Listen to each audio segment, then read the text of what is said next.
বাংলাদেশ সরকারকে বলি, বাংলাদেশ বাহিনীগুলোকে বলি, কমপক্ষে 1 কোটি যুবককে প্রশিক্ষণের আওতায় আনা হোক, যারা স্বেচ্ছাসেবক হিসেবে প্রস্তুত থাকবে।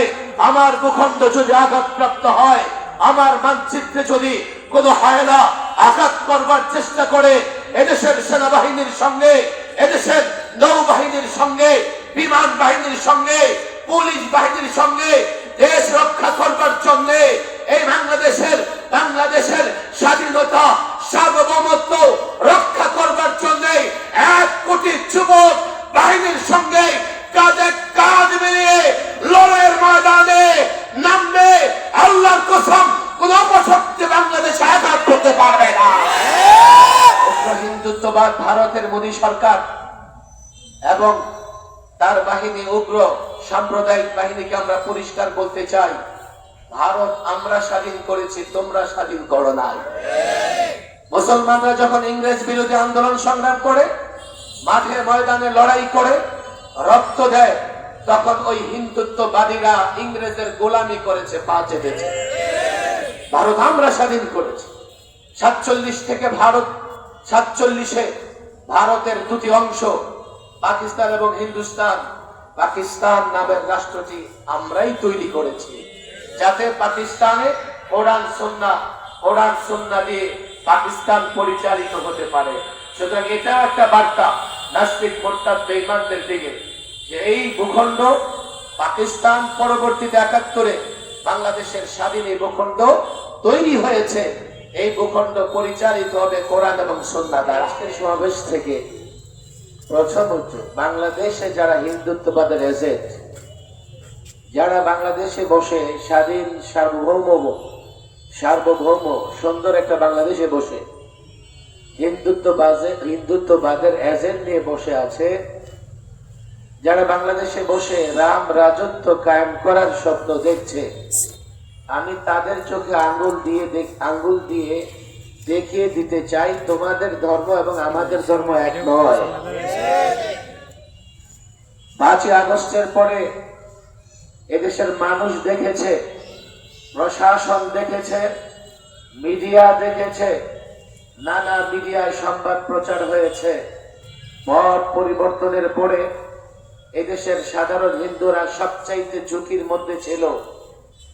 আইন শৃঙ্খলা বাহিনী তখন অকার্যকর ছিল, থানা আক্রান্ত হয়েছে, পুলিশরাও আক্রান্ত হয়েছে। তখন এই কঠিন মুহূর্তে সাধারণ হিন্দু ধর্মের লোকদের এবং তাদের উপাসনালয় নিরাপত্তা দিয়েছে, যারা ইসলাম মানে, ইসলাম পালন করে, প্র্যাকটিসিং মুসলিম টুপিদারিওয়ালা মাদ্রাসার ছাত্র, আলেম ওলামা, তাওহীদি জনতা।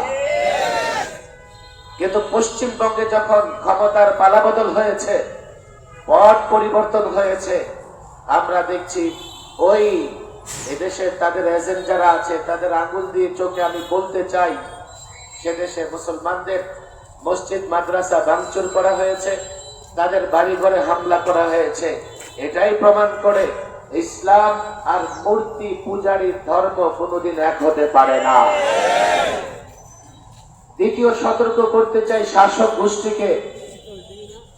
বাংলাদেশ এখন যেই জায়গায় এসে দাঁড়িয়েছে, ইতিমধ্যে পশ্চিমবঙ্গের যিনি মুখ্যমন্ত্রী হয়েছে, অখণ্ড ভারতের ঘোষণা দিয়ে ফেলেছেন ইতিমধ্যে, তাতে কথা বুঝতে বাকি নাই, এই শুভেন্দ্র অধিকারী এবং তার দলবল উগ্র হিন্দুত্ববাদ, কিংবা যারা রাম রাজত্ব কায়েমের স্লোগান দিচ্ছে, কিংবা যারা ঘোষণা দিয়েছে মুসলমানদেরকে ধরে ধরে জোর করে জয় শ্রীরাম স্লোগান দিতে বাধ্য করবে, তাদের এই কথাবার্তা থেকে ইতিমধ্যে স্পষ্ট হয়ে গেছে বাংলাদেশ নিয়ে তাদের পরিকল্পনা কি, বাংলাদেশ নিয়ে তারা কি ধরনের ষড়যন্ত্র করছে। এমত অবস্থায় বাংলাদেশের সাধারণ মানুষ, দেশপ্রেমিক তাওহীদি জনতা, বাংলাদেশ সরকার, বাংলাদেশের বাহিনীগুলো, আইন শৃঙ্খলা বাহিনী থেকে সেনাবাহিনী, তাদেরকে বুঝতে হবে যে কোনো সময় বাংলাদেশ আক্রান্ত হতে পারে, যে কোনো সময় আমার ভূখণ্ড আঘাতপ্রাপ্ত হতে পারে, যে কোনো সময় আমার স্বাধীনতায় হস্তক্ষেপ হতে পারে, আমার মানচিত্রে আঘাত আসতে পারে। এজন্য আগে থেকে প্রস্তুতি নিয়ে রাখতে হবে। বাংলাদেশ সরকারকে বলি, বাংলাদেশ বাহিনীগুলোকে বলি, কমপক্ষে 1 কোটি যুবককে প্রশিক্ষণের আওতায় আনা হোক, যারা স্বেচ্ছাসেবক হিসেবে প্রস্তুত থাকবে। আমার ভূখণ্ড যদি আঘাতপ্রাপ্ত হয়, আমার মানচিত্রে যদি কোনো হায়না আঘাত করবার চেষ্টা করে, এদেশের সেনাবাহিনীর সঙ্গে, এদেশের নৌবাহিনীর সঙ্গে, বিমান বাহিনীর সঙ্গে, পুলিশ বাহিনীর সঙ্গে দেশ রক্ষা করবার জন্য এই বাংলাদেশের স্বাধীনতা, সার্বভৌমত্ব